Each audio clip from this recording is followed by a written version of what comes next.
Hi friends, ಹೇಗಿದ್ದೀರಿ ಎಲ್ಲರೂ? ನಾನು ನಿಮ್ಮ ಯೋಗೇಶ್. ಲಾಸ್ಟ್ ವಿಡಿಯೋದಲ್ಲಿ ಕಾರಿನ ಬೇಸಿಕ್ಸ್ ಬಗ್ಗೆ ತಿಳ್ಕೊಂಡಿದ್ರಿ. ಇವತ್ತಿನ ವಿಡಿಯೋದಲ್ಲಿ ಕಾರ್ನ ಮೂವ್ ಮಾಡೋದ್ರ ಬಗ್ಗೆ ಕಂಪ್ಲೀಟಾಗಿ ತಿಳ್ಕೊಳ್ಳೋಣ. ಗಾಡೀಲಿ ಬಂದು ಡ್ರೈವಿಂಗ್ ಸೀಟಲ್ಲಿ ಕುತ್ಕೊಂಡ್ಬಿಟ್ಟು ಇವತ್ತಿನ ಲೆಸನಲ್ಲಿ ಗಾಡಿನ ಹೇಗೆ ಮೂವ್ ಮಾಡೋದಂತ ಕಲ್ಕೊಳ್ಳೋಣ. ಇದು ಗಾಡಿಯ ಕೀ, ಇದನ್ನ ಇನ್ಸರ್ಟ್ ಮಾಡು. ಹೌದು, ನೀ ಯಾವಾಗಲೂ ಯಾಕೆ ಸ್ಲಿಪ್ಪರ್ ಬಿಟ್ಟು ಕುತ್ಕೋತೀಯ? ಗಾಡೀಲಿ ಸ್ಲಿಪ್ಪರ್ ಹಾಕೋಬಾರ್ದು. ಯಾಕೆ ಗೊತ್ತಾ? ಯಾಕೆ? ಸ್ಲಿಪ್ಪರ್ ಹಾಕೋ ಹೇಳ್ತೀನಿ. ಇವಾಗ ಕಾಲನ್ನ ಕೆಳಗಡೆ ಇಟ್ಟಿದೀಯ, ಇನ್ನೊಂದು ಸ್ವಲ್ಪ ಮುಂದೆ ಇಡು. ಹಾಂ, ಈಗ ಕ್ಲಚ್ ಹತ್ರ ಬಾ. ಸಡನ್ಲಿ ಆ ರೀತಿ ಇದಾಗುತ್ತೆ, ಕೆಳಗಡೆ ಇಟ್ಕೊಳ್ಳುತ್ತೆ. ಇನ್ನೊಂದ್ಸರಿ ಟ್ರೈ ಮಾಡು. ಹಾಂ, ಎತ್ತು. ಏನಾಯ್ತು ಹೇಳು? ಚಪ್ಪಲಿ ಸಿಕ್ಕಾಕೊಳ್ಳುತ್ತೆ. Suddenly break ಹಿಡಿಯೋಕ್ಕಾಗಲ್ಲ. ಅವಾಗ ಏನಾಗುತ್ತೆ? ಯಾರಿಗಾದ್ರೂ ಗುದ್ದೋದಿದ್ರೆ ಗುದ್ಬಿಡ್ಬೇಕಾಗುತ್ತೆ. ಹಾಂ, ಚಪ್ಪಲಿ ಯಾವತ್ತೂ ಯೂಸ್ ಮಾಡಬಾರ್ದು ಕಾರ ಓಡಿಸೋವಾಗ. ಆಮೇಲೆ ನೀವು ಇದು ಎಲ್ಲ ಕಲ್ತ ಮೇಲೆ ಶೂ ಬೇಕಾದರೆ ಪ್ರಾಕ್ಟೀಸ್ ಮಾಡ್ಕೋಬೋದು. ಶೂ ಸಿಕ್ಕಾಕೊಳ್ಳಲ್ಲ. ಚಪ್ಪಲಿ ಮಾತ್ರ ಯೂಸ್ ಮಾಡಬಾರ್ದು ಕಾರ್ ಓಡಿಸೋವಾಗ. ಸರಿ, ಡ್ರೈವಿಂಗ್ ಸೀಟಲ್ಲಿ ಕುತ್ಕೊಂಡೆ ಕಾರ್ನ ಮೂವ್ ಮಾಡೋಣ ಅಂತ. ಕಾರ್ನ ಮೂವ್ ಮಾಡೋದಕ್ಕಿಂತ ಮುಂಚೆ ಹೋದ ಕ್ಲಾಸಲ್ಲಿ ಏನೇನು ತಿಳ್ಕೊಂಡು ಕಾರ್ ಬಗ್ಗೆ? ಸೀಟ್ ಅಡ್ಜಸ್ಟ್ಮೆಂಟು, ಸ್ಟೇರಿಂಗ್ ಅಡ್ಜಸ್ಟ್ಮೆಂಟು, ಆಮೇಲೆ ಬ್ರೇಕ್ ಬಗ್ಗೆ, ಎಕ್ಸ್ಲೇಟರ್ ಬಗ್ಗೆ, ಕ್ಲಚ್ ಬಗ್ಗೆ, ಬ್ರೇಕ್ ಬಗ್ಗೆ. ಶಾರ್ಟಾಗಿ ಇನ್ನೊಂದ್ಸರಿ ಹೇಳ್ತಾ ಹೋಗ್ತೀಯಾ? ಸ್ಟೇರಿಂಗ್ನ ಎದಕ್ಕೆ ಯೂಸ್ ಮಾಡ್ತೀವಿ? ಸ್ಟೇರಿಂಗ್ನ ವೆಹಿಕಲ್ನ ಲೆಫ್ಟ್ ಸೈಡ್ ಟರ್ನ್ ಮೂವ್ ಮಾಡೋಕ್ಕೆ, ರೈಟ್ ಮೂವ್ ಮಾಡೋಕ್ಕೆ ಯೂಸ್ ಮಾಡ್ತೇವೆ. ಮತ್ತೆ ಕ್ಲಚ್ನ ಬ್ರೇಕ್ ಹಾಕ್ಬೇಕಾದ್ರೆ ಮತ್ತೆ ಎಕ್ಸ್ಲೇಟರ್ ಕೊಡ್ಬೇಕಾದ್ರೆ ಯೂಸ್ ಮಾಡ್ತೇವೆ. ಮತ್ತೆ ಬ್ರೇಕ್ನ ಗಾಡಿ ರೈಸ್ ಮಾಡಲಿಕ್ಕೆ, ಸ್ಪೀಡ್ನ ಕಂಟ್ರೋಲ್ ಮಾಡಲಿಕ್ಕೆ. ಬ್ರೇಕ್ನ ಗಾಡಿ ರೈಸ್ ಮಾಡೋದಕ್ಕೆ ಅಂದರೆ ಸ್ಪೀಡ್ ಜಾಸ್ತಿ ಮಾಡ್ಕೊಳ್ಳೋಕೆ. ಬ್ರೇಕ್ನಲ್ಲ, ಗೇರ್ನ. ನಾನೇನು ಕೇಳಿದೆ? ಬ್ರೇಕ್ನ ಏನಕ್ಕೆ ಯೂಸ್ ಮಾಡ್ತೀವಿ ಅಂತ ಕೇಳಿದೆ. ಗಾಡಿ ಸ್ಪೀಡ್ ಕಂಟ್ರೋಲ್ ಮಾಡಿ ಸ್ಟಾಪ್ ಮಾಡಕ್ಕೆ ಯೂಸ್ ಮಾಡ್ತೀವಿ. ಮತ್ತೆ ರೈಸ್ ಮಾಡೋದಕ್ಕೆ ಅಂತೀಯ? ಕನ್ಫ್ಯೂಸ್ ಆದೆ. ನಾನು ಇವತ್ತು ಗಾಡಿ ಮೂವ್ ಮಾಡೋದನ್ನ ಹೇಳ್ಕೊಡಲ್ಲ, ನಿಜ ಹೇಳ್ಕೊಡಲ್ಲ. ಮೊದಲು ಇದ್ರ ಬಗ್ಗೆ ಪರ್ಫೆಕ್ಟ್ ಆಗು. ಬ್ರೇಕಿಂದ ಗಾಡಿ ಹೆಂಗೆ ರೈಸ್ ಆಗುತ್ತೆ? ಬ್ರೇಕಿಂದ ಗಾಡಿ ಸ್ಟಾಪ್ ಆಗುತ್ತೆ. ಮತ್ತೆ ಕನ್ಫ್ಯೂಸ್ ಯಾಕೆ ಆಗ್ತೀಯ? ಭಯ ಆಗ್ತಿದ್ಯಾ ಸ್ವಲ್ಪ? ಯಾಕೆ? ಗುದ್ಬಿಟ್ರೆ ಅಂತ ಹೇಳ್ಬೋದು. ನಿನ್ನೆ ಈ ಭಯ ಹೋಗೋವರೆಗೂ ನಾನು ಗಾಡಿನ ಮೂವ್ ಮಾಡಿಸಲ್ಲ. ನಾನು ಇವತ್ತು ಕೂಡ ಗಾಡಿನ ಮೂವ್ ಮಾಡಿಸಲ್ಲ ನಿಂಗೆ. ಯಾಕಂದ್ರೆ ಬ್ರೇಕ್ನ ಎಕ್ಸ್ಲೇಟರ್ ತರ ತಿಳ್ಕೊಂಡ್ಬಿಟ್ಟಿದ್ಯಾ ನೀನು. ಅಲ್ಲ, ಗಾಡಿ ಮತ್ತೆ ಎಕ್ಸ್ಲೇಟರ್ನ ಬ್ರೇಕ್ ತರ ತಿಳ್ಕೊಂಡ್ರೆ ಹೆಂಗೆ? ಗಾಡಿನ ಮೂವ್ ಮಾಡ್ತಿರ್ತೀಯ, ಬ್ರೇಕ್ ಹಿಡಿಯೋರ ಬದಲು ಎಕ್ಸ್ಲೇಟರ್ನ ಪ್ರೆಸ್ ಮಾಡಿದ್ರೆ ಗಾಡಿ ಇನ್ನೂ ಜೋರಾಗಿ ಗುದ್ಬಿಡುತ್ತೀಯ. ಇಲ್ಲ, ಇಲ್ಲಿ ಬರ್ಕೋತೆ ನಾನು. ಈ ಕಡೆ ಎಕ್ಸ್ಲೇಟರ್, ಈ ಕಡೆ ಬ್ರೇಕ್, ಈ ಕಡೆ ಕ್ಲಚ್. ಅದನ್ನ ಮನ್ಸಲ್ಲೇ ಬರ್ಕೋ. ಅದನ್ನ ಯಾವ ABCನೂ ಬೇಡ, XYZನೂ ಬೇಡ, ಅವೆಲ್ಲ ಬೇಡ. ನಿನ್ನ ಆಡು ಭಾಷೆದಲ್ಲಿ ನಿನ್ನ ಮನ್ಸಲ್ಲೇ ಬರ್ಕೋಬೇಕು ಅವನ್ನೆಲ್ಲ. ಕ್ಲಚ್ನ ಯಾವ್ದಕ್ಕೆ ಯೂಸ್ ಮಾಡ್ತೀವಿ, ಬ್ರೇಕ್ನ ಯಾವ್ದಕ್ಕೆ ಯೂಸ್ ಮಾಡ್ತೀವಿ, ಎಕ್ಸ್ಲೇಟರ್ನ ಯಾವ್ದಕ್ಕೆ ಯೂಸ್ ಮಾಡ್ತೀವಿ ಅಂತ ಗೊತ್ತಾಯ್ತಾ? ಇನ್ನೊಂದ್ಸರಿ ಹೇಳಿ ನೋಡೋಣ. ಕ್ಲಚ್ನ ಯಾವ್ದಕ್ಕೆ ಯೂಸ್ ಮಾಡ್ತೀಯ? ಕ್ಲಚ್ನ ಬ್ರೇಕ್ ಹಾಕ್ಲಿಕ್ಕೆ ಮತ್ತೆ ಎಕ್ಸ್ಲೇಟರ್ ಕೊಡ್ಲಿಕ್ಕೆ. ಸರಿ, ಬ್ರೇಕ್ನ ಯಾವ್ದಕ್ಕೆ ಯೂಸ್ ಮಾಡ್ತೀಯ? ಗಾಡಿ ಸ್ಟಾಪ್ ಮಾಡಕ್ಕೆ. ಎಕ್ಸ್ಲೇಟರ್ನ ಗಾಡಿ ರೈಸ್ ಮಾಡಕ್ಕೆ. ಗಿಯರ್ನ ಗಾಡಿ ರೈಸ್ ಮಾಡ್ಲಿಕ್ಕೆ, ಇಲ್ಲ ಸ್ಪೀಡ್ನ ಹೆಚ್ಚು ಕಡಿಮೆ ಮಾಡಕ್ಕೆ. ಮಿನಿಮಮ್ ಸ್ಪೀಡ್ ಇಂದ ಮ್ಯಾಕ್ಸಿಮಮ್ ಸ್ಪೀಡ್ಗೆ ಗೇರ್ನ ಯೂಸ್ ಮಾಡೋದು. ಹ್ಯಾಂಡ್ ಬ್ರೇಕ್ ಅದೇ ಹಿಂದೆ ಏನಾದ್ರು ಇಳಿಜಾರು ಇದ್ರೆ ಹ್ಯಾಂಡ್ ಬ್ರೇಕ್ ಅಲ್ಲಿ ಇರ್ಲಿ ಅಂತ ಹೇಳಿ ಹ್ಯಾಂಡ್ ಬ್ರೇಕ್ ನ ಯೂಸ್ ಮಾಡೋದು. ಸ್ಟೀರಿಂಗ್ ಅಲ್ಲಿ ಕಂಟ್ರೋಲ್ಸ್, ಬಟನ್ಸ್ ಇದೆ, ಇವೆಲ್ಲ ಏನ್ ಗೊತ್ತಾ? ಗೊತ್ತಿಲ್ಲ ನಂಗೆ. ಇದು ಮಿಡ್ಲಲ್ಲಿ ಇದೆಯಲ್ಲ, ಪ್ರೆಸ್ ಮಾಡು. ಹಾರ್ನ್. ಆ ರೀತಿ ಸ್ಟೇರಿಂಗ್ ನ ಬಿಟ್ಟು ಎರಡು ಕೈಲಿ ಪ್ರೆಸ್ ಮಾಡ್ತಾರ ಗಾಡಿ ಓಡಿಸೋವಾಗ? ಇಲ್ಲ, ಹಿಂಗ್ ಇಟ್ಕೊಬೇಕಲ್ವಾ? ಸ್ಟೇರಿಂಗ್ ನ ಹೆಂಗ್ ಹಿಡ್ಕೊಳ್ತೀಯ? ಹಿಂಗ್ ಇಟ್ಕೋತಾನೆ. ನಿನ್ ಕಂಫರ್ಟೇಬಲ್ಗೆ ತಕ್ಕಂಗೆ ಹಿಡ್ಕೊ.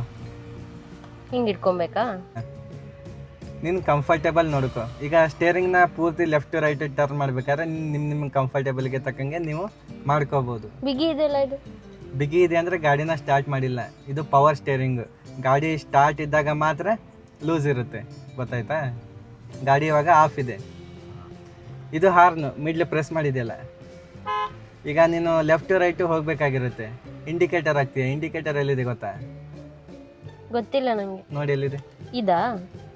ಹಾ, ಅದೇ ಇಲ್ಲಿ ಒಂದು ನಾಬ್ ಇದೆಯಲ್ಲ, ಅದನ್ನ ಮೇಲೆ ತಳ್ಳಿದ್ರೆ ಲೆಫ್ಟ್ ಇಂಡಿಕೇಟರ್ ಆನ್ ಆಗುತ್ತೆ. ಅಲ್ಲಿ ಯಾರೋ ಮಾರ್ಕ್ ಬರುತ್ತಲ್ವಾ? ಬಂತಲ್ಲ, ಹಂಗೆ. ಅದನ್ನ ಕೆಳಗೆ ತಳ್ಳ, ಇವಾಗ ರೈಟ್ ಇಂಡಿಕೇಟರ್ ಆನ್ ಆಯ್ತು. ಮಿಡ್ಲ್ ಇದು ಹಿಂಗೆ ಹಾಕಿದೆ ಇರ್ಬೇಕಂದ್ರೆ ಪೂರ್ತಿ ಟರ್ನ್ ಮಾಡ್ಬೇಕಾ? ಹೌದೌದು. ನೀನು ಹಂಗೆ ಹಿಂಗೆ ಹಾರನ್ ಥರ ಪ್ರೆಸ್ ಮಾಡಿದ್ರೆ 3 ಸರಿ ಬ್ಲಿಂಕ್ ಆಗಿ ಹೋಗುತ್ತೆ. ಅದು ಲೇನ್ ಚೇಂಜ್ ಮಾಡೋಕ್ಕಾಗಿ ಇಂಡಿಕೇಟರ್ದ ಗೊತ್ತಾಯ್ತಾ? ಇಷ್ಟೇನಾ? ಲೆಫ್ಟ್ ರೈಟ್ ಅಷ್ಟೇನಾ ಇದರಲ್ಲಿ ಇಂಡಿಕೇಟರ್? ಹಾಂ, ಮತ್ತೆ ಲೆಫ್ಟ್ ರೈಟ್ ಬಿಟ್ಟು ಮತ್ತೆ ಇನ್ಯಾವ್ದು ಬೇಕು? 4 ಇಂಡಿಕೇಟರ್ ಆನ್ ಆಗ್ಬೇಕಂದ್ರೆ 4 ಇಂಡಿಕೇಟರ್ ಆನ್ ಆಗ್ಬೇಕಂದ್ರೆ ಇಲ್ಲಿದೆ. 4 ಇಂಡಿಕೇಟರ್ನ ಏನಕ್ಕೆ ಯೂಸ್ ಮಾಡ್ತಾರೆ ಗೊತ್ತಾ? ಗೊತ್ತಿಲ್ಲ. ಯಾವುದಕ್ಕೆ ಹೇಳು? ಎಮರ್ಜೆನ್ಸಿಗೆ. ಹೌದು, ಇವಾಗ ನಮ್ಮ ಗಾಡೀಲಿ ಏನಾದರೂ ಸಮಸ್ಯೆ ಆಗಿರುತ್ತೆ, ನಾವು ಸಡನ್ಲಿ ಈಗ ಸ್ಟಾಪ್ ಮಾಡಿ ನಿಲ್ಲಿಸ್ಬೇಕಾಗಿರುತ್ತೆ, ಹಿಂದ್ಗಡೆ ಗಾಡಿಯವರು ತಿಳ್ಕೊಬೇಕಲ್ಲ ಏನೋ ಸಮಸ್ಯೆ ಇದೆ ಗಾಡೀಲಿ. ಮತ್ತು ಇವಾಗ ಎಲ್ಲಾದರೂ ಒಂದು ಫುಲ್ ಫಾಗ್ ಇರುತ್ತೆ, ಆ ಟೈಮಲ್ಲಿ ನಾವು ಯೂಸ್ ಮಾಡ್ಕೋಬೇಕಾಗುತ್ತೆ. ಯಾಕಂದರೆ ಎಲ್ಲೋ ಲೈಟು ತುಂಬ ಚೆನ್ನಾಗಿ ಕಾಣಿಸುತ್ತೆ ಫಾಗ್ ಇದ್ರು. ಗೊತ್ತಾಯ್ತಾ? ಗೊತ್ತಾಯ್ತು. ಇದೇನು? ಅದು ವೈಪರ್ದು, ಅದು ಗ್ಲಾಸ್ ವೈಪರ್. ನೀರು ಹಾಕದೆ ಈ ರೀತಿ ವೈಪ್ ಮಾಡಬಾರ್ದು. ಇವಾಗ ನಾವು ಅಲ್ಲಿಂದ ಗಾಡಿ ನೀರು ಹಾಕ್ಬೇಕಂದ್ರೆ ಹೆಂಗ್ ಮಾಡ್ಬೇಕು? ನೀರು ಪ್ರೆಸ್ ಮಾಡಬೇಕು. ಯಾವ ಕಡೆಗೆ? ಸ್ಟೇರಿಂಗ್ ಕಡೆಗೆ. ಹಾಂ, ಈಗ ನೀರು ಬರುತ್ತೆ. ಚೆನ್ನಾಗಿ ಬರ್ತಿದೆ ಕಾರಂಜಿ ತರ. ಇದು ನೀರು ಹಾಕದೆ ವೈಪರ್ನ ಪ್ರೆಸ್ ಮಾಡಿದ್ರೆ ಏನಾಗುತ್ತೆ ಗೊತ್ತಾ? ಧೂಳು ಇರುತ್ತಲ್ಲ, ವೈಫರ್ ಬ್ಲೇಡು ಹಿಂಗೆ ಅದ್ರಲ್ಲಿ ಯಾವ್ದಾರು ಒಂದು ಕಲ್ಲು ಸಿಕ್ಕಾಕೊಂಡ್ರೆ ಇಡೀ ಗ್ಲಾಸೇ ಸ್ಕ್ರ್ಯಾಚ್ ಆಗುತ್ತೆ. ಗೊತ್ತಾ? ಅದು ಆಟ ಆಡೋಂಥ ವಸ್ತು ಅಲ್ಲ, ಅವಶ್ಯಕತೆ ಇದ್ದಾಗ ಯೂಸ್ ಮಾಡಬೇಕು. ಗೊತ್ತಾಯ್ತಾ? ನೆಕ್ಸ್ಟು ಗಾಡಿ ಮೂವ್ ಮಾಡಬೇಕಲ್ಲ, ಇವಾಗ ಕ್ಲಚ್ ಇಟ್ಕೊಂಡು ಕೀನ ಇನ್ಸರ್ಟ್ ಮಾಡಿರ್ತೇವೆ ಆಲ್ರೆಡಿ. ಕೀನ ಕ್ಲಚ್ ಇಟ್ಕೊಂಡು ರೈಟ್ ಟರ್ನ್ ಮಾಡಬೇಕು. ತಡಿ ಒಂದು ನಿಮಿಷ, ಕ್ಲಚ್ ಪ್ರೆಸ್ ಮಾಡಿ ಪೂರ್ತಿ ಪ್ರೆಸ್ ಮಾಡಿದ್ಯಾ? ಹಾಂ, ಟರ್ನ್ ಮಾಡು ಕೀನ.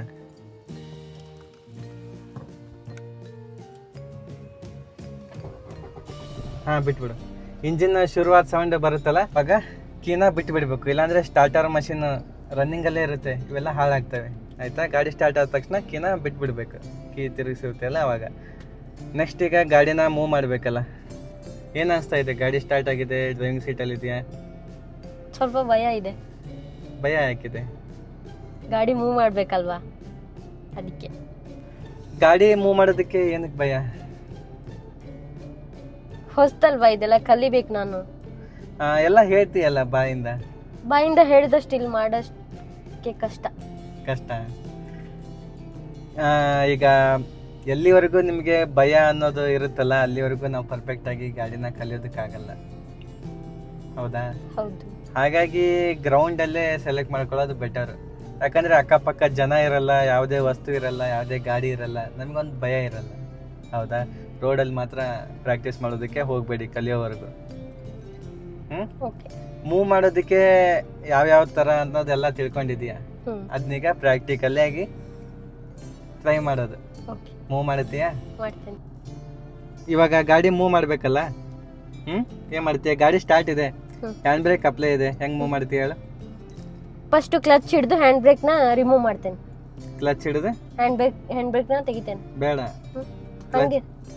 ಹಂಗೆ ತೆಗಿಬೇಕಾ? ಫಸ್ಟ್ ಬ್ರೇಕ್ ಹಿಡಿ. ಹೆಂಗ್ ಹಿಡಿತೀಯ? ಪೂರ್ತಿ ಹತ್ತಕ್ಬೇಕಾ? ಹತ್ತಕ್ಕೆ. ಇದು ಭಾಳ ಟೈಟ್ ಐತೆ, ಕಾಲು ನೋಯ್ತೈತೆ. ಟೈಟ್ ಇರುತ್ತೆ ಬ್ರೇಕ್. ಈಗ ಕ್ಲಚ್ ಹಿಡಿ. ಇದನ್ನು ಪೂರ್ತಿ ಒತ್ತಬೇಕಾ? Clutch press ಮಾಡಿಯಾ? ಎರಡೂ ಮಾಡಿದೆ. ಎರಡು ಮಾಡಿದ್ಯಾ? ಈಗ ಒಂದೇ ಗೇರ್ ಹಾಕು. ಭಯ ಆಗುತ್ತೆ ನಂಗೆ. ಭಯ ಆಗುತ್ತೆ, ಕಲಿಯೋರ್ಗು ಭಯ ಆಗೋದೆ. ಹ್ಯಾಂಡ್ ಬ್ರೇಕ್ ಇದೆ, ಕ್ಲಚ್ನ ಮಾತ್ರ ಬಿಡಬೇಡ. ಗೊತ್ತಾಯ್ತಾ? ಹ್ಯಾಂಡ್ ಬ್ರೇಕ್ ಇದು ಗೇರ್ ಹಾಕು, ಫಸ್ಟ್ ಗೇರ್ ಹಾಕು. ಗೇರ್ ಹೆಂಗ್ ಹಾಕ್ತೀಯ? ಲೆಫ್ಟ್ ಟರ್ನ್ ಮಾಡು. ಇದು ಹಿಂಗ್ ಸ್ಟ್ರೇಟ್ ಇರುತ್ತೆ, ಲೆಫ್ಟ್ ತಗೊಬೇಕು, ಫ್ರಂಟಿಗೆ ತಾಳ್ಬೇಕು. ಕ್ಲಚ್ನ ಮಾತ್ರ ಬಿಡಬೇಡ. ಬ್ರೇಕ್ ಬಿಡು, ನಿಧಾನಕ್ಕೆ ಬಿಡು. ಬ್ರೇಕಿಂದ ಕಾಲ್ ತೆಗೆದ್ರೆ ಗಾಡಿ ಯಾಕೆ ಮೂವ್ ಮಾಡಿಲ್ಲ ಹೇಳು? ಹ್ಯಾಂಡ್ ಬ್ರೇಕ್ ಇದೆ ಅದಕ್ಕೆ. ಹ್ಯಾಂಡ್ ಬ್ರೇಕ್ ಇದೆ ಅದಕ್ಕೆ. ಕ್ಲಚ್ನ ಮಾತ್ರ ಬಿಡಬೇಡ ಸಡನ್ಲಿ. ಕ್ಲಚ್ನ ನಿಧಾನಕ್ಕೆ ಬಿಟ್ರೆ ಗಾಡಿ ಮೂವ್ ಆಗುತ್ತೆ. ಗಾಬರಿಲಿ ಸಡನ್ಲಿ ನೀನೇನ ಕ್ಲಚ್ ಇಂದ ಹಿಂಗ ಕಾಲ್ ತೆಗೆದ್ರೆ ಗಾಡಿ ಸಡನ್ಲಿ ಮುಂದಕ್ಕೆ ಹೋಗಿ ಗಾಡಿ ಆಫ್ ಆಗ್ಬಿಡುತ್ತೆ. ನಿನ್ ಬೈಕ್ ಓಡಿಸಿದ್ಯಾ, ನಿನ್ಗೆ ಗೊತ್ತು. ಹೌದಾ? ಈಗ ಕ್ಲಚ್ ಪ್ರೆಸ್ ಅಲ್ಲೇ ಇರ್ಲಿ, ಗೇರ್ ಇದೆ, ಮೊದಲನೇ ಗೇರ್ ಹಾಕಿ ಆಮೇಲೆ ಹ್ಯಾಂಡ್ ಬ್ರೇಕ್ನ ತೆಗಿಬೇಕು. ಗೊತ್ತಾಯ್ತಾ? ಇವಾಗ ಗಾಡಿ ಯಾಕೆ ಹಿಂದಕ್ಕೆ ಹೋಗ್ತಾ ಇದೆ ಹೇಳು? ಹಿಂದೆ ಸ್ಲೋಪ್ ಇದೆ ಅಲ್ಲ ಅದಕ್ಕೆ. ಹಿಂದೆ ಸ್ಲೋಪ್ ಇದೆ ಅಲ್ಲ ಅದಕ್ಕೆ ಬ್ರೇಕ್ ಹಿಡಿ. ಇವಾಗ ನೆಲ ಸಮ ಇದ್ರೆ ಈ ರೀತಿ ಹಿಂದೆ ಮುಂದೆ ಹೋಗೋದಿಲ್ಲ. ಹಾ, ಈಗ ಬ್ರೇಕ್ ಹಿಡಿದಿದೆಯಲ್ಲ, ನಿಧಾನಕ್ಕೆ ಕ್ಲಚ್ ಇಂದ ಕಾಲ್ ತೆಗಿ. ನಿಧಾನ, ಹಂಗಲ್ಲ ಪ್ರೆಸ್ ಮಾಡು. ಹಂಗ್ ಪಟ್ಟನೆ ಎತ್ಬಿಟ್ಟಿದಂಗೆ ನೀನು ನಿಧಾನಕ್ಕೆ ತೆಗಿಬೇಕು. ನಿಧಾನಕ್ಕೆ ತೆಗಿ ಕ್ಲಚ್, ಕಾಲ್ನ ನಿಧಾನಕ್ಕೆ ತೆಗಿ, ನಿಧಾನಕ್ಕೆ. ಈ ಬ್ರೇಕ್ ಹತ್ತಿಡಿಬೇಕಾ? ಹಾ, ಬ್ರೇಕ್ ಇರ್ಲಿ, ನಾನು ಹೇಳ್ತೀನಿ. ನಿಧಾನಕ್ಕೆ ತೆಗಿ, ನಿಧಾನಕ್ಕೆ ಸ್ವಲ್ಪ. ಇಂಜಿನಲ್ಲಿ ಒಂಥರ ಸೌಂಡ್ ಬರುತ್ತೆ, ಹಿಂಗೆ ಮೂವ್ ಆಗೋ ಥರ. ಅವಾಗ ಬ್ರೇಕ್ನ ಬಿಡಬೇಕು, ಗಾಡಿ ಮೂವ್ ಆಗುತ್ತೆ. ಗೊತ್ತಾಯ್ತಾ? ಬಿಡು ಕ್ಲಚ್, ನಿಧಾನಕ್ಕೆ. ಹಾ, ಬ್ರೇಕಿಂದ ಕಾಲ್ ತೆಗಿ. ಇವಾಗ ಬ್ರೇಕ್ ಇಂದನೂ ತೆಗಿಲ್ಲ? ಹಾ, ತೆಗಿಬೇಡ ಕ್ಲಚ್ಚ, ಸಾಕಷ್ಟೇ. ಬ್ರೇಕಿಂದ ಕಾಲ್ ತೆಗಿ. ಹಾ, ಈಗ ಕ್ಲಚ್ ತೆಗಿ, ಕ್ಲಚ್ ಬಿಡು. ನಿಧಾನಕ್ಕೆ. ಹಾ, ಗಾಡಿ ಮೂವ್ ಆಯ್ತಾ? ಆಗ್ತಿದೆ. ಗಾಡಿ ಆಗ್ತಿದೆ. ಹಾ, ಕ್ಲಚ್ ಇಡಿ, ಬ್ರೇಕ್ ಇಡಿ. ಇಷ್ಟೇ. ಗೊತ್ತಾಯ್ತಲ್ಲ ಗಾಡಿ ಮೂವ್ ಮಾಡೋದು? ಗೊತ್ತಾಗಿದೆ. ಹೆಂಗ್ ಮೂವ್ ಮಾಡಿದೆ? ಕೀ ಆನ್ ಮಾಡ್ದೆ, ಹಾ, ಕ್ಲಚ್ ನ ಹಿಡ್ಕೊಂಡೇ ಇದ್ದೆ, ಹಾ, ಮತ್ತೆ ಬ್ರೇಕ್ ಮೇಲೆ ಕಾಲ್ ಇಟ್ಕೊಂಡಿದ್ದೆ. ಹಾ, ಫಸ್ಟ್ ಗೇರ್ ಅಲ್ಲಿ ಗಾಡಿ ಇತ್ತು, ಹ್ಯಾಂಡ್ ಬ್ರೇಕ್ ಕೂಡ ರಿಮೂವ್ ಮಾಡಿದೆ. ಅವಾಗ ಗಾಡಿ ಮೂವ್ ಆಗ್ತಿತ್ತು. ಕ್ಲಚ್ ನ ನಿಧಾನಕ್ಕೆ ಬಿಟ್ಟೆ. ಹಾ. ಮತ್ತೆ ಸ್ಟಾಪ್ ಮಾಡ್ಬೇಕಾದ್ರೆ ಮತ್ತೆ ಬ್ರೇಕ್ ಇಟ್ಕೊಂಡು. ನೆಲ ಏನಾದ್ರು ಸಮ ಇದ್ರೆ ಬ್ರೇಕ್ ಇಡೋ ಅವಶ್ಯಕತೆ ಇರಲ್ಲ, ಗಾಡಿ ನಿಂತಲ್ಲೇ ನಿಂತಿರುತ್ತೆ. ನೀ ಹೆಂಗಿದ್ರೆ ನನ್ನ ಗ್ರೌಂಡಿಗೆ ಕರ್ಕೊಂಡು ಹೋಗ್ಬೇಕು, ಇಂತ ಕಡೆ ಇಲ್ಲಿ ಯಾರು ಜನ ಇಲ್ಲ, ಇದು ಗ್ರೌಂಡ್ ಇದ್ದಂಗೆ.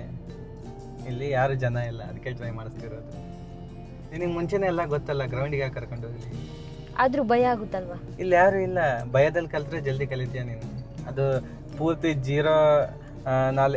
ಪೂರ್ತಿ ಜೀರೋ ಅವ್ರಿಗೇನು ಗೊತ್ತಿರಲ್ಲ, ತುಂಬಾ ಭಯ ಇರುತ್ತಲ್ಲ, ಅವರು ಗ್ರೌಂಡಲ್ಲೇ ಪ್ರಾಕ್ಟೀಸ್ ಮಾಡಬೇಕು. ನಿಂಗೆ ಅಲ್ಪ ಸ್ವಲ್ಪ ಗೊತ್ತಲ್ಲ, ನಡೆಯುತ್ತೆ ನಿಂಗೆ. ಗೊತ್ತಾಯ್ತಲ್ಲ ಈಗ ಗಾಡಿ ಮೂವ್ ಮಾಡೋದು? ಏನೇನು ಮಾಡ್ತೀಯ ಹೇಳು? ಕೀ ಪಾಯಿಂಟ್ ಆನ್ ಮಾಡ್ತೇನೆ, ಹ್ಮ್ ಕ್ಲಚ್ ಮೇಲೆ ಕಾಲ್ ಇಡ್ತೇನೆ. ಹ್ಮ್ ಇದು ಹ್ಯಾಂಡ್ ಬ್ರೇಕ್ ಅಲ್ಲಿ ಇತ್ತು, ಯಾಕಂದ್ರೆ ಹಿಂದೆ ಸ್ಲೋಪ್ ಇದೆ ಅಲ್ಲ, ಅದಕ್ಕೆ ಬ್ರೇಕ್ ಮೇಲೆ ಕಾಲ್ ಇಟ್ಕೊಂಡು ಫಸ್ಟ್ ಗೇರಿಗೆ ಟರ್ನ್ ಮಾಡ್ಕೊಂಡು ಹ್ಯಾಂಡ್ ಬ್ರೇಕ್ ರಿಮೂವ್ ಮಾಡಿ ಗಾಡಿ ತಾನೇ ಮೂವ್ ಆಗುತ್ತೆ. ಕ್ಲಚ್ನ ನಿಧಾನಕ್ಕೆ ಬಿಡ್ತಾವ್ರೆ, ಗಾಡಿ ಮೂವ್ ಆಗುತ್ತೆ. ಗಾಡಿ ಮೂವ್ ಆದ ತಕ್ಷಣ ಮತ್ತೆ ಕ್ಲಚ್ ಹಿಡಿ, ಬ್ರೇಕ್ ಕ್ಲಚ್ ಹಿಡಿದು ಮತ್ತೆ ಬ್ರೇಕ್ ನ ಸೆಕೆಂಡ್ ಒಂದೇ ಗೇರ್ ಅಲ್ಲೇ ಇರುತ್ತೆ. ನಿನಗೆ second gear, third gear, fourth gear ಅಲ್ಲೆಲ್ಲ ಗಾಡಿ ಕಲ್ಸಲ್ಲ. ಯಾಕೆಂದ್ರೆ ಗಾಡಿನ ನೀನು ಮೂವ್ ಮಾಡೋದನ್ನ ಮಾತ್ರ ಕಲಿಬೇಕಾಗಿರೋದು. ಸ್ಟಾರ್ಟಿಂಗ್ ಅಷ್ಟು ಫಾಸ್ಟ್ ಆಗೆಲ್ಲ ಹೋಗೋದ್ನಲ್ಲ, ಅಷ್ಟು ಫಾಸ್ಟ್ ಆಗಿ ಹೋಗೋದಕ್ಕೆ ತುಂಬಾ ಪ್ರಾಕ್ಟೀಸ್ ಮಾಡ್ಬೇಕಾಗುತ್ತೆ. ಫಸ್ಟ್ ನೀನು ಗಾಡಿ ಮೂವ್ ಮಾಡೋದನ್ನ ಮಾತ್ರ ಕಲಿಬೇಕು. ಗಾಡಿ ಸ್ಟಾರ್ಟ್ ಮಾಡಬೇಕು, ಕ್ಲಚ್ ಹಿಡಿಬೇಕು, ಫಸ್ಟ್ ಗೇರ್ ಹಾಕಿ ಹ್ಯಾಂಡ್ ಬ್ರೇಕ್ ಇಳಿಸಿ ಕ್ಲಚ್ ಬಿಟ್ಟು ಗಾಡಿನ ನಿಧಾನಕ್ಕೆ ಮೂವ್ ಮಾಡ್ತಾ ಇರಬೇಕು. ಇದಿಷ್ಟನ್ನೇ ಪ್ರಾಕ್ಟೀಸ್ ಮಾಡ್ತಿರ್ಬೇಕು. ಏನೇನು ಮಾಡ್ತೀಯ ಹೇಳ? ಇನ್ನೊಂದ್ಸರಿ ಮಾಡ್ತೀಯ ಗಾಡಿನ ಮೂವ್ನ? ಸರಿ, ಇವಾಗ ಇನ್ನೊಂದ್ಸರಿ ಮೂವ್ ಮಾಡು. ಹೆಂಗ್ ಮಾಡ್ತೀಯ? ಗಾಡಿ ಸ್ಟಾರ್ಟ್ ಅಲ್ಲೇ ಇದೆ, ಕ್ಲಚ್ ಮೇಲೆ ಕಾಲ್ ಇಡ್ತೇನೆ, ಒತ್ತಿ ಹಿಡಿತೇನೆ. ಹಾ, ಒತ್ತಿ ಹಿಡಿ. ಆಮೇಲೆ ಬ್ರೇಕ್ ಮೇಲೆ ಕಾಲ್ ಇಡ್ತೇನೆ, ಒತ್ತಿ ಹಿಡಿತೇನೆ. ಎರಡು ಒತ್ತಿ ಹಿಡಕ್ ನಂಗೆ ಕಷ್ಟ ಆಗ್ತಿದೆ. ಕಷ್ಟ ಆಗ್ತಿದೆ ಅಂದ್ರೆ ಕಾರ್ ಓಡಿಸೋದನ್ನ ಕಲಿಯಕ್ ಆಗಲ್ಲ. ಇವಾಗ ಬ್ರೇಕ್ ಇದು ಗೇರ್ ಹಾಕ್ತೇನೆ, ಫಸ್ಟ್ ಗೇರ್ ಅಲ್ಲಿ ಹಾ, ಲೆಫ್ಟ್ ಗೆ ಎಳ್ಕೊಂಡು ಮುಂದೆ ಹಾಕಿದ್ರೆ ಫಸ್ಟ್ ಗೇರ್ ಹೋಗುತ್ತೆ. ಫಸ್ಟ್ ಗೇರ್ಗೆ ಕುತ್ಕೊಳ್ತು. ನೆಕ್ಸ್ಟ್ ಹ್ಯಾಂಡ್ ಬ್ರೇಕ್ ನ ಸ್ವಲ್ಪ ಬಿಡ್ಬೇಕಲ್ವಾ? ಹ್ಯಾಂಡ್ ಬ್ರೇಕ್ ನ ಹಿಂಗ್ ಪ್ರೆಸ್ ಮಾಡಿ ಕೆಳಗಡೆ ಇಳಿಸ್ಬಿಡು. ಹ್ಯಾಂಡ್ ಬ್ರೇಕ್ ನ ಇಳಿಸು ಕೆಳಗೆ, ಹ್ಯಾಂಡ್ ಬ್ರೇಕ್ ನ ಕೆಳಗೆ ಇಳಿಸು, ಪ್ರೆಸ್ ಮಾಡು. ಕ್ಲಚ್ ಬ್ರೇಕ್ ನ ಮಾತ್ರ ಬಿಡಬೇಡ, ಗೊತ್ತಾಯ್ತಾ? ಇಳಿಸು ಹ್ಯಾಂಡ್ ಬ್ರೇಕ್ ನ ಕೆಳಗೆ. ಆಗ್ತಿಲ್ಲ ನಂಗೆ, ಅದು ಟೈಟೇ ಇರುತ್ತೆ ಅದು. ನೆಕ್ಸ್ಟಿಗೆ ಹ್ಯಾಂಡ್ ಬ್ರೇಕ್ ನ ಡೌನ್ ಮಾಡಬೇಕು, ಇದನ್ನ ಪ್ರೆಸ್ ಮಾಡಬೇಕು. ಇದನ್ನ ಮೇಲೆತ್ತಿ ಲಾಕ್ ಇರುತ್ತೆ, ಅದು ಈಗ ಪ್ರೆಸ್ ಮಾಡು. ಹಾ, ಈಗ ಇಳಿಸು. ಆಯ್ತಾ? ಈಗ ಬ್ರೇಕ್ ಹಿಡ್ಕೊಂಡಿದೆಯಲ್ಲ, ಅದಕ್ಕೆ ಗಾಡಿ ಹಿಂದೆ ಮುಂದೆ ಹೋಗೋದಿಲ್ಲ. ಈಗ ಗಾಡಿನ ಮೂವ್ ಮಾಡಬೇಕು. ಕ್ಲಚ್ನ ನಿಧಾನಕ್ಕೆ ಬಿಟ್ಟರೆ ಗಾಡಿ ಮೂವ್ ಆಗುತ್ತೆ. ಕ್ಲಚ್ನ ನಿಧಾನಕ್ಕೆ ಬಿಡಬೇಕು, ಮತ್ತೆ ಕ್ಲಚ್ನ ಪ್ರೆಸ್ ಮಾಡಿಬಿಡ್ಬೇಕು. ಗೊತ್ತಾಯ್ತಾ? ಪ್ರೆಸ್ ಮಾಡಿ ಬಿಡ್ಬೇಕಾ? ಇವಾಗ ಕ್ಲಚ್ ಬಿಟ್ಟರೆ ಗಾಡಿ ಮೂವ್ ಆಗುತ್ತೆ, ಗಾಡಿ ನಿಲ್ಸ್ಬೇಕಲ್ಲ. ಮತ್ತೆ ಕ್ಲಚ್ ಹಿಡಿ, ಬ್ರೇಕ್ ಹಿಡಿದ್ ಬಿಡು, ಅಷ್ಟೇ. ಕ್ಲಚ್ ಮಾತ್ರ ಬಿಡಂಗಿಲ್ಲ. ನಿಧಾನಕ್ಕೆ ಬಿಡು ಕ್ಲಚ್ನ, ನಿಧಾನಕ್ಕೆ. ಸಡನ್ಲಿ ಕಾಲ್ ತೆಗೆದ್ರೆ ಗಾಡಿ ಆಫ್ ಆಗಿಬಿಡುತ್ತೆ, ಗೇರ್ ಬಾಕ್ಸ್ ಡ್ಯಾಮೇಜ್ ಆಗುತ್ತೆ. ಗೊತ್ತಾಯ್ತಾ? ನಿಧಾನಕ್ಕೆ ಬಿಡು ಕ್ಲಚ್, ಬಿಡು ನಿಧಾನಕ್ಕೆ. ನಿಧಾನಕ್ಕೆ ಸ್ವಲ್ಪನೇ ಬಿಡಬೇಕು, ಗಾಡಿ ಮೂವ್ ಆಗೋವರೆಗೂ. ಬಿಟ್ಟೆ ನೋಡು, ಗಾಡಿ ಮೂವ್ ಆಗ್ತಿದೆ. ನಿಧಾನಕ್ಕೆ ಬಿಡು ಕ್ಲಚ್ನ. ಬಿಡ್ಲಾ? ಇನ್ನು ಬಿಡ್ಲಾ? ಕ್ಲಚ್ ಬಿಡು, ಗಾಡಿ ಮೂವ್ ಆಗ್ತಿದ್ದಂಗೆ ಮತ್ತೆ ಕ್ಲಚ್ ಹಿಡಿ. ಕ್ಲಚ್ ಹಿಡಿ, ನೋಡಿ ಇಷ್ಟೇ, ಗಾಡಿ ಮೂವ್ ಆಯ್ತಲ್ಲ. ಇಷ್ಟು ಗೊತ್ತಾಯ್ತಲ್ವಾ ಗಾಡಿನ ಮೂವ್ ಮಾಡೋದು? ಈಗ ನೀನು ಪೂರ್ತಿ ಕಲಿಯೋವರೆಗೂ ಹಿಂಗೇನೆ ಒಂದೇ ಗೇರಲ್ಲೇ ಗಾಡಿನ ಮೂವ್ ಮಾಡೋದು. ಸೆಕೆಂಡ್ ಗೇರ್ ಥರ್ಡ್ ಗೇರ್ ಎಲ್ಲ ಯೂಸ್ ಮಾಡೋಂಗಿಲ್ಲ. ಮೂವ್ ಮಾಡೋದನ್ನ ಕಂಪ್ಲೀಟಾಗಿ ಪರ್ಫೆಕ್ಟಾಗಿ ಯಾವುದೇ ಕನ್ಫ್ಯೂಷನ್ ಇಲ್ಲದೆ ಮೂವ್ ಮಾಡೋದನ್ನ ಕಲಿಯೋವರೆಗೂ ಸೆಕೆಂಡ್ ಗೇರ್ ಯೂಸ್ ಮಾಡೋಂಗಿಲ್ಲ. ಸೆಕೆಂಡ್ ಗೇರ್ ಹಾಕಿದ್ರೆ ಗಾಡಿ ಸ್ಪೀಡಾಗಿ ಹೋಗುತ್ತೆ ಫಸ್ಟ್ ಗೇರಿಂದ, ಗೊತ್ತಾಯ್ತಾ? ಇಷ್ಟನ್ನೇ ಪ್ರಾಕ್ಟೀಸ್ ಮಾಡಬೇಕು. ನಾನು ಮೂವ್ ಮಾಡೋದ್ರಲ್ಲಿ ಪರ್ಫೆಕ್ಟ್ ಆಗಿದ್ದೀನಿ ಅಂತ ನಿನಗಿನ್ನೂ ಕನ್ಫ್ಯೂಷನ್ ಇದೆ. ರೈಸ್ ಮಾಡೋದಕ್ಕೆ ಬ್ರೇಕ್ನ ಪ್ರೆಸ್ ಮಾಡ್ತಿರ್ತೀಯ ನೀನು. ಇದೆಲ್ಲ ಕನ್ಫ್ಯೂಷನ್ ಹೋಗೋವರೆಗೂ ಇದನ್ನೇ ಪ್ರಾಕ್ಟೀಸ್ ಮಾಡ್ತಾ ಇರಬೇಕು. ಕೀ ಹಾಕಬೇಕು, ಗಾಡಿನ ಕ್ಲಚ್ ಹಿಡಿದು ಸ್ಟಾರ್ಟ್ ಮಾಡಬೇಕು. ಆಮೇಲೆ ಫಸ್ಟ್ ಗೇರ್ ಹಾಕಿ ಹ್ಯಾಂಡ್ ಬ್ರೇಕ್ನ ಡೌನ್ ಮಾಡಬೇಕು. ನಿಧಾನಕ್ಕೆ ಕ್ಲಚ್ನ ರಿಲೀಸ್ ಮಾಡಬೇಕು. ಗಾಡಿ ಮೂವ್ ಆಗುತ್ತೆ. ಗಾಡಿ ಮೂವ್ ಆಗ್ತಿದ್ದಂಗೆ ಮತ್ತೆ ಕ್ಲಚ್ನ ಪ್ರೆಸ್ ಮಾಡಬೇಕು, ಬ್ರೇಕ್ನ ಹಿಡಿಬೇಕು, ಗಾಡಿ ನಿಂತ್ಕೊಳ್ಳುತ್ತೆ. ಗೊತ್ತಾಯ್ತಾ? ಇದರಲ್ಲಿ ಪರ್ಫೆಕ್ಟ್ ಆಗೋವರೆಗೆ ಇಷ್ಟನ್ನೇ ನೀನು ಕಲಿಬೇಕು. ಗಾಡಿನ ಮೂವ್ ಮಾಡೋದನ್ನ ಕಲ್ತ ಮೇಲೆ ಸ್ಟೇರಿಂಗ್ ಬ್ಯಾಲೆನ್ಸು ಮತ್ತು ಗೇರ್ ಶಿಫ್ಟಿಂಗ್ ಬಗ್ಗೆ ಹೇಳ್ಕೊಡ್ತೀನಿ ಮುಂದಿನ ವಿಡಿಯೋದಲ್ಲಿ, ಮುಂದಿನ ಕ್ಲಾಸಲ್ಲಿ. ಆಯಿತಾ? ಅಲ್ಲಿವರೆಗೂ ಇದನ್ನೇ ಪ್ರಾಕ್ಟೀಸ್ ಮಾಡ್ತಾ ಇರು.